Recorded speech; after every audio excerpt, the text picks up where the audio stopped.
Hi everyone, welcome back. So last video में हम लोग ने डिस्कस करा कि कैसे हम लोग स्प्रिंग डेटा जेपीए को अपने प्रोजेक्ट में ऐड कर सकते हैं and with the help of that कैसे हम लोग बेसिक CRUD ऑपरेशंस को परफॉर्म कर सकते हैं। Okay, so if you haven't watch that video then you can find that video in the card section और इन द डिस्क्रिप्शन बिलो। तो आज की वीडियो में हम लोग डिस्कस करने वाले हैं डेटाबेस इनिशियलाइजेशन। तो डेटाबेस इनिशियलाइजेशन में क्या होता है कि जब हम लोग अपनी स्प्रिंग एप्लीकेशन को स्टार्ट करते हैं तो उस टाइम पर हमारे प्रोजेक्ट में जितनी भी एंटिटी क्लास प्रेजेंट होती हैं, ओके, उसके अकॉर्डिंग डेटाबेस में ऑटोमेटिक टेबल्स क्रिएट हो जाती हैं। ओके, और ये जो ऑटोमेटिक क्रिएशन है टेबल्स का, इसको हम लोग मैनेज कर सकते हैं इस पर्टिकुलर प्रॉपर्टी से। ओके, सो इस वीडियो में हम लोग इस प्रॉपर्टी को डिस्कस करने वाले हैं ताकि हम लोग ये जो ऑटोमेटिक क्रिएशन है टेबल्स का उसको मैनेज कर पाए। ओके, तो यहाँ पर हमारे पास 5 वैल्यूज हैं।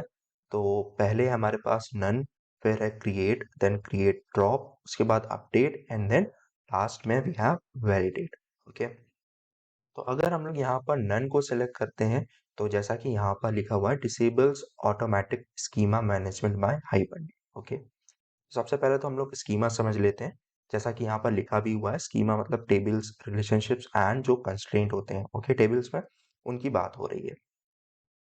तो अगर हम लोग यहाँ पर नन को सिलेक्ट करते हैं तो यहाँ पर क्या होगा कि जो ऑटोमेटिक टेबल्स क्रिएट हो रही थी वो अब नहीं होगी। ओके, तो इस चीज को हम लोग एक बार प्रैक्टिकली समझ लेते हैं। तो हम लोग इस पर्टिकुलर प्रोजेक्ट को यूज करने वाले हैं डिफरेंट डिफरेंट वैल्यूज को समझने के लिए। तो इस प्रोजेक्ट में यहाँ पर एक एंटिटी क्लास है जो कि है प्रोडक्ट क्लास। ओके, और यहाँ पर मैंने कुछ प्रॉपर्टीज को कॉन्फ़िगर कर रखा है। तो यहाँ पर ये जो प्रॉपर्टीज है ये हम लोगों ने लास्ट वीडियो में देखी थी। तो ये सारी सेम प्रॉपर्टीज हैं और यहाँ पर ये जो 3 नई प्रॉपर्टी हैं इनको हम लोग समझ लेते हैं। ठीक है, तो यहाँ पर spring dot JPA dot hibernate dot TDL auto, इसी प्रॉपर्टी को हम लोग इस पर्टिकुलर वीडियो में डिस्कस करने वाले हैं। ठीक है, और यहाँ पर ये जो 2 प्रॉपर्टीज हैं इनकी हेल्प से हम लोग क्या कर सकते हैं कि जो हमारी SQL query behind the scene run होती है, ठीक है, उनको हम लोग कंसोल में देख सकते हैं। ठीक है, तो इस वजह से मैंने ये 2 प्रॉपर्टीज का यूज करा है ताकि हम लोग एसक्यूएल क्वेरीज को कंसोल में देख पाए। ओके, तो अभी यहाँ पर मैं क्या करता हूँ कि ये जो प्रॉपर्टी है इसकी वैल्यू को मैं नन सेट कर देता हूँ। और जैसा कि हम लोगों ने समझा, अगर हम लोग इसको नन सेट करेंगे तो यहाँ पर जो ऑटोमेटिक टेबल क्रिएशन है वो नहीं होगा। ठीक है, तो इसका मतलब यहाँ पर हमारे पास ये जो प्रोडक्ट एंटिटी क्लास है इसके लिए डेटाबेस में टेबल क्रिएट नहीं होगी। ठीक है, तो अभी हम लोग इसी चीज को वेरीफाई कर लेते हैं। तो इसके लिए हम लोग एप्लीकेशन को रन करते हैं एंड देन हम लोग डेटाबेस में चेक करते हैं। ओके, एंड यहाँ पर हम लोग देख पा रहे हैं कि कोई भी टेबल क्रिएट नहीं हुई है। ठीक है, तो कुछ इस तरह से नन वर्क करता है। ओके, तो अगर हम लोग यहाँ पर क्रिएट को सिलेक्ट करते हैं तो क्या होगा कि हमारे प्रोजेक्ट में जो भी एंटिटी क्लास है उनके लिए टेबल्स क्रिएट हो जाएंगी। ओके, और अगर यहाँ पर हमारे डेटाबेस में पहले से सेम टेबल एग्जिस्ट करती हैं, ओके, तो क्या होगा कि पहले वो टेबल ड्रॉप हो जाएंगी, उसके बाद नई टेबल क्रिएट होंगी। ओके, तो अभी हम लोग इसी चीज को प्रैक्टिकली देखते हैं। तो यहाँ पर मैं इसको कर दूंगा क्रिएट। ओके, अब क्या होना चाहिए, यहाँ पर ये जो प्रोडक्ट एंटिटी क्लास है इसके लिए टेबल क्रिएट हो जानी चाहिए। ठीक है, तो यहाँ पर हमारी एप्लीकेशन रन हो गई है और यहाँ पर हम लोग देख पा रहे हैं कि सबसे पहले यहाँ पर क्वेरी रन हुई है drop table if exist product cascade. ठीक है, इसका मतलब क्या है कि अगर प्रोडक्ट नाम की कोई टेबल एक्सिस्ट करती है तो वो पहले ड्रॉप होगी और उसके बाद यहाँ पर प्रोडक्ट टेबल क्रिएट होगी। ओके, तो अभी हम लोग इसको एक बार डेटाबेस में भी चेक कर लेते हैं। तो यहाँ पर हम लोग डेटाबेस में भी देख पा रहे हैं कि प्रोडक्ट टेबल क्रिएट हो गई है। ओके, तो कुछ इस तरह से यहाँ पर क्रिएट वर्क करता है। तो यहाँ पर हम लोग बात करें अगर क्रिएट ड्रॉप ऑप्शन की, तो ये सिमिलर है क्रिएट ऑप्शन के। बस यहाँ पर क्या होता है कि जब हमारी एप्लीकेशन बंद हो रही होती है, ठीक है, उस टाइम पर इसने जो टेबल क्रिएट करी है ये उसको ड्रॉप कर देता है। ठीक है, तो इस चीज को भी हम लोग देख लेते हैं। अब अगर हम लोग यहाँ पर क्रिएट ड्रॉप यूज करेंगे तो यहाँ पर क्या होगा कि सबसे पहले तो टेबल क्रिएट होगी एंड देन जैसे ही हमारी एप्लीकेशन बंद होगी तो वो टेबल ड्रॉप हो जाएगी। ओके, तो यहाँ पर ये टेबल क्रिएट हो चुकी है। ओके, अब अगर हम लोग यहाँ पर इस एप्लीकेशन को स्टॉप करते हैं तो यहाँ पर हम लोग देख पा रहे हैं कि एक और क्वेरी रन हुई है, that is drop table if exist product cascade. तो इस क्वेरी का मतलब है कि अगर कोई प्रोडक्ट नाम की टेबल एग्जिस्ट करती है तो वो ड्रॉप हो जाएगी। ओके, तो कुछ इस तरीके से क्रिएट ड्रॉप वर्क करता है। अब अगर हम लोग यहाँ पर बात करें अपडेट की, तो अपडेट क्या करता है कि अगर हमारी एंटिटी क्लास में कोई चेंजेस होते हैं, ठीक है, सपोज हम लोग कोई कॉलम ऐड करते हैं, है ना, तो वो सारे चेंजेस डेटाबेस में रिफ्लेक्ट हो जाएंगे, ओके, जैसे ही हमारी एप्लीकेशन स्टार्ट होगी।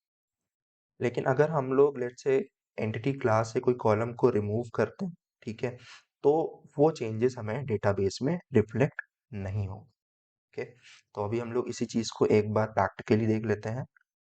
तो यहाँ पर अपडेट को समझने के लिए मैंने क्या करा है कि एक प्रोडक्ट टेबल क्रिएट कर दी है और ये जो प्रोडक्ट टेबल है वो इस क्लास के इक्वल है, ठीक है, इस एंटिटी क्लास के इक्वल है। और मैंने इस टेबल में कुछ डेटा भी फिल कर दिया है। ओके, तो सबसे पहले हम लोग इस टेबल को डेटाबेस में एक बार देख लेते हैं और उसके बाद हम लोग समझते हैं कि अपडेट कैसे वर्क करता है। तो यहाँ पर हम लोग डेटाबेस में लॉगिन करेंगे एंड प्रोडक्ट टेबल को चेक करेंगे। तो यहाँ पर हम लोग देख पा रहे हैं कि प्रोडक्ट टेबल क्रिएट हो चुकी है और यहाँ पर उसमें डेटा भी है। ओके, अब यहाँ पर अगर लेट्स से हम लोग क्या करते हैं कि ये जो प्रोडक्ट क्लास है, ठीक है, इसमें हम लोग एक और कॉलम ऐड करते हैं, लेट्स से कंपनी कॉलम को ऐड करते हैं, ठीक है, एंड यहाँ पर हम लोग इसको सेट करते हैं अपडेट।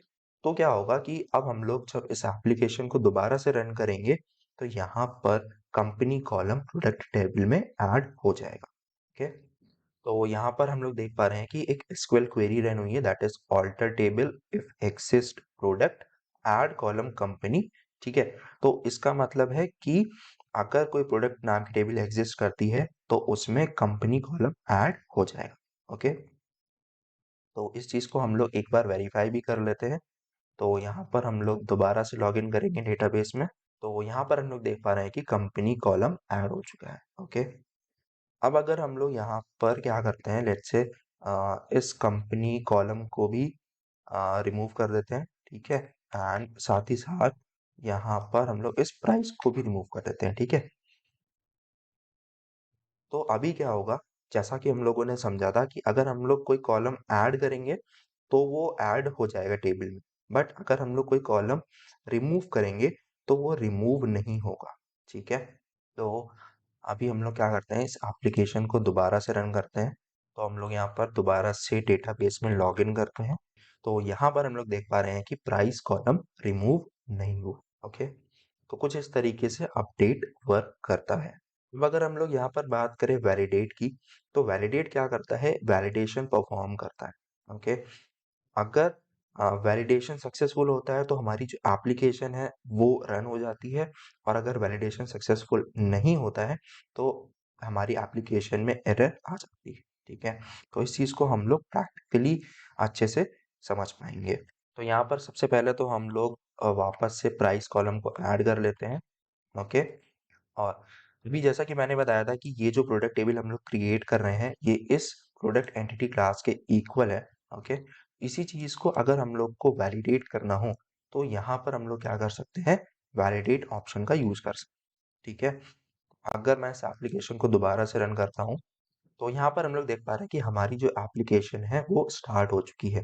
ओके, और यहाँ पर कोई भी एरर नहीं आया है, इसका मतलब कि ये जो टेबल है वो इस एंटिटी क्लास के इक्वल है। ओके, और लेट्स से अगर हम लोग यहाँ पर क्या करते हैं, इसको चेंज करके इंटीजर कर देते हैं। ठीक है, तो यहाँ पर हम लोग कह रहे हैं कि ये जो प्राइस कॉलम है इसका डेटा टाइप इंटीजर है। ओके, और यहाँ पर हम लोग जो एंटिटी क्लास बना रहे हैं उसमें हम लोगों ने प्राइस कॉलम का डेटा टाइप सेट कर रखा है डबल। ठीक है, तो अब जब वैलिडेशन परफॉर्म होगा तो यहाँ पर एरर आएगी। ओके, तो हम लोग एप्लीकेशन को दोबारा से रन करते हैं। तो यहाँ पर हम लोग देख पा रहे हैं कि यहाँ पर एरर आ गई है और हमारी जो एप्लीकेशन है वो स्टार्ट नहीं हुई है। और अगर हम लोग यहाँ पर एरर को एक बार चेक करें तो यहाँ पर लिखा हुआ है schema validation wrong column type encountered in column price in table product. ठीक है, तो यहाँ पर लिखा हुआ है कि जो प्राइस कॉलम है, ठीक है, उसका जो डेटा टाइप है वो गलत है। तो कुछ इस तरीके से हम लोग वैलिडेशन का यूज कर सकते हैं। ओके, अब अगर हम लोग यहाँ पर बात करें डिफॉल्ट वैल्यू की, तो यहाँ पर ये जो क्रिएट अ वैल्यू है, ठीक है, ये एज अ डिफॉल्ट रीड होती है। ओके, सो ये काफी इंपॉर्टेंट प्रॉपर्टी है एंड आई होप मैंने इसको काफी अच्छे से एक्सप्लेन करने की कोशिश करी है। So if you like the explanation then give a thumbs up and also subscribe to this channel.